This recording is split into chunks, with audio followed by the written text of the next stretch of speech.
வாழிய செந்தமிழ், வாழ்க நற்றமிழர், வாழிய பாரத மணித்திருநாடு. பாரத மணித்திருநாடு நேயர்கள் அனைவருக்கும் வணக்கம். நாம் காஞ்சிமா முனிவரின் கனிமொழிகளை பார்த்து கொண்டிருக்கிறோம்.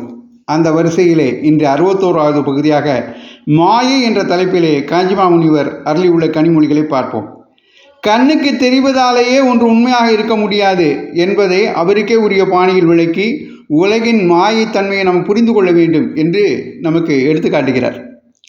பாலைவனங்களில் நிறைய மான்கூட்டங்கள் இருக்கும். அவற்றுக்கு வெயில் காலத்தில் ஹாஹா என்று தாகம் எடுக்கும். ஆனால் பாலைவனத்தில் ஜலம் கிடைக்குமா? கிடைக்காவிட்டால் போகிறது. அங்கே ஜலமே கிடைக்காது என்பதாவது தெரிந்துவிட்டால் மான்கூட்டம் பாலைவனத்தை விட்டு வெளியே உள்ள நீர்வளம் உள்ள நாட்டுக்கு ஓடி வந்து உயிரை காப்பாற்றிக் கொள்ள முடியும். ஆனால் இதையும் செய்ய முடியாமல் ஜலமே இல்லாத பாலைவனத்தில் ஜலம் இருக்கிற மாதிரி ஒரு ஏமாற்று ஜாலம் நடக்கிறது.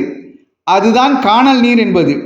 பிரதிபிம்பம் ரெஃப்ளெக்ஷன், ஒளிச்சிதறல் ரெஃப்ராக்ஷன் தியரிகளை கொண்டு சயின்ஸில் இதை விளக்குகிறார்கள். மொத்தத்தில் இது என்னவென்றால், பாலைவனம் மாதிரியான ஒரு விஸ்தாரமான வெளியில் ரொம்பவும் உஷ்ணம் ஏறிப்போய் காற்று பிரதேசம் லேசாகி விடுகிற போது தூரத்திலிருந்து பார்க்கிறவர்களுக்கு ஜலத்திலே பிரதிபிம்பம் தெரிகிற மாதிரி மண்ணிலேயே தெரிகிறது. தூரத்திலிருந்து பார்க்கிற போது வெறும் மணற்பாங்கான பூமியே ஒரு நதி ஓடுகிற மாதிரி தெரியும். அதை நோக்கி போக போக அதுவும் தள்ளி போய்கொண்டே இருக்கும். இப்படிப்பட்ட காணல் நீரை பார்த்து மான்கள் வாஸ்தவமான ஜலம் என்று நினைத்து அதை தேடி தேடி ஓடி கடைசியில் ஓட முடியாமல் களைத்து வெயிலின் உஷ்ணம் தாங்காமல் ரொம்பவும் பரிதாபமாக ஜீவனை இழக்கும். சமஸ்கிருதத்தில் மிருக் என்றால் தேடுவது என்ற அர்த்தம். ஓயாமல் எதையாவது தேடி ஓடிக்கொண்டே இருப்பதுதான் மிருகம்.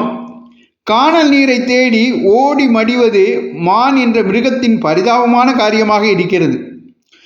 லோகமெல்லாம் மாயை என்ற அத்வைத சாஸ்திரத்தில் சொல்லி இருக்கிறது. அது எப்படி மாயை?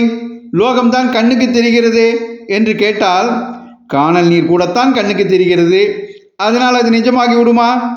அப்படித்தான் இந்த லோகமும் ஒரு காணல் நீர் என்று அத்வைத கிரந்தங்களில் சொல்லி இருக்கிறது என்று கண்ணால் தெரிவதனாலேயே ஒரு விஷயம் உண்மையாகி விடாது.